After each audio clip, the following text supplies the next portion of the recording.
Most people spend their entire lives believing that money exists for one reason: to buy things. A bigger house, a newer car, luxury vacations, designer clothes, the latest phone. From childhood, we're taught that success looks like accumulation. The more you own, the more successful you must be. But what if that belief is completely backward? What if the greatest purpose of money has almost nothing to do with buying possessions? What if money's greatest gift isn't comfort? It's freedom. Not freedom to spend, freedom to choose. Because the richest feeling in the world isn't walking into a luxury store without checking the price. It's waking up in the morning knowing your life belongs to you. Knowing you don't have to accept every opportunity. Knowing you don't have to tolerate disrespect. Knowing you can walk away from anything that steals your peace. That is real wealth. And today, we're going to explore the hidden formula that allows ordinary people to slowly buy back the most valuable thing they will ever own: their life. Most people spend decades chasing higher income. They believe every raise will finally make them happy. Every promotion will finally bring peace. Every bonus will finally make life easier. Yet something strange happens. The income rises, but so do the expenses. A nicer apartment, a larger mortgage, a luxury car, private schools, vacation homes, monthly subscriptions, expensive hobbies. Suddenly the person making 5 times more money doesn't feel 5 times freer. They often feel trapped, because every new purchase quietly creates another obligation. Every payment whispers the same sentence: you have to keep working. Month after month, year after year. Without realizing it, people slowly build financial prisons disguised as successful lives. Imagine carrying chains that nobody else can see. Your neighbors admire your beautiful house.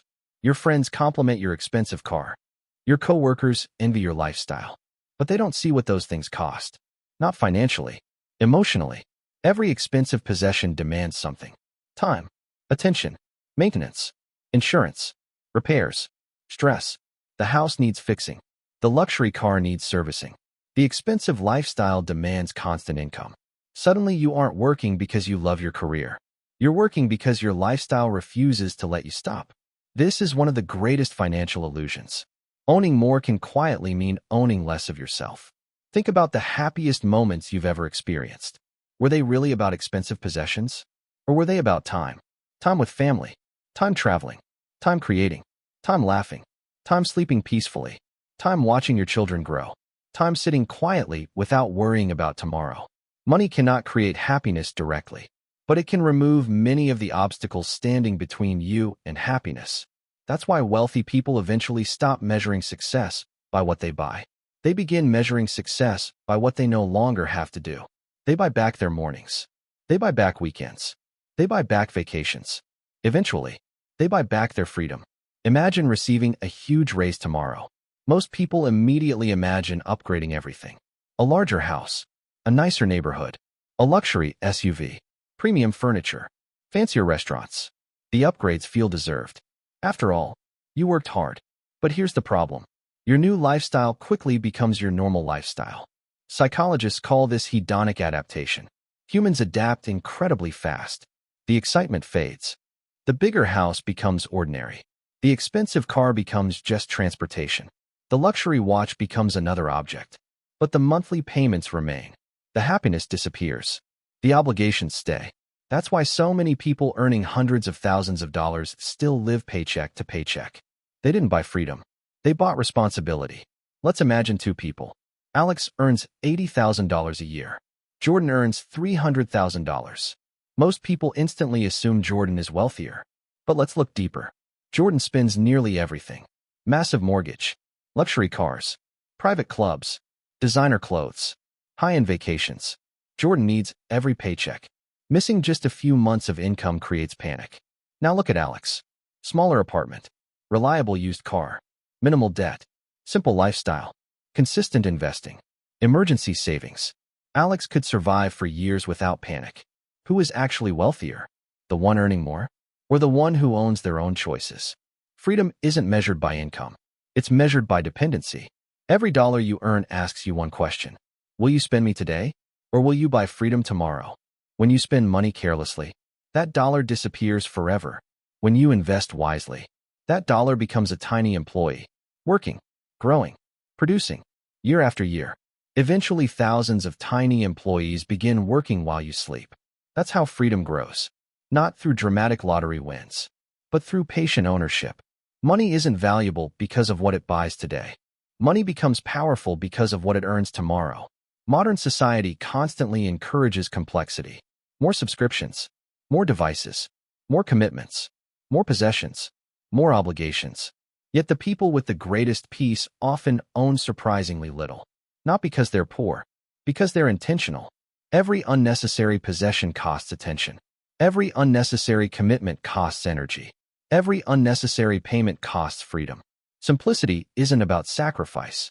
It's about removing everything that steals your future. People believe their greatest asset is their house, or their investments, or their business. They're wrong. Your greatest asset is your time. Once today ends, you will never own it again. No amount of money can purchase yesterday. The tragedy is that millions of people exchange irreplaceable years for possessions they stop caring about after a few months. Imagine buying something expensive, only to realize it quietly cost 5 years of your future. Would it still feel worth it? Most wouldn't, because time compounds far more powerfully than money ever will. Instead of asking, how can I earn more? Ask better questions. How little do I actually need? What expenses truly improve my life? Which purchases only impress strangers? Which habits buy peace? Which habits buy stress? The goal isn't becoming cheap. The goal is becoming intentional. Because every intentional decision slowly increases your options. And options create confidence. The truly wealthy often don't look wealthy. They aren't trying to prove anything. Their confidence doesn't come from expensive logos. It comes from knowing they can leave. Leave toxic jobs. Leave unhealthy relationships. Leave bad business deals. Leave environments that destroy their peace. That's the power of financial independence. It gives you the courage to protect your values. Because when survival isn't controlling every decision, integrity becomes much easier. So what is the formula? It isn't complicated. Earn more than you spend. Spend intentionally. Invest consistently. Avoid unnecessary debt. Protect your time. Keep your lifestyle below your means.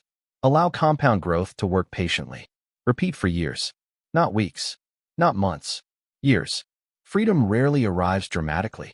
It arrives quietly. One investment. One smart decision. One avoided purchase. One paid off debt. 1 month at a time. Until one morning, you realize something incredible. You no longer need permission to live the life you want. Most people spend their lives trying to buy bigger houses, bigger cars, bigger wardrobes, bigger status. But the wisest people spend their money buying something invisible. Freedom. Because freedom lets you say no without fear. Freedom lets you choose work you enjoy. Freedom lets you spend time with the people you love. Freedom lets you sleep peacefully. Freedom lets you live according to your values instead of your bills. Remember this. Income creates possibilities. Expenses determine independence. Savings create security. Investments create options. But freedom creates the life you've been searching for all along. So the next time you're about to make a financial decision, don't ask, can I afford this? Ask a better question. Will this purchase buy more of my life, or quietly take more of it away? Because in the end, the wealthiest person isn't the one who owns the most. It's the one whose time truly belongs to them. And that is the real freedom formula.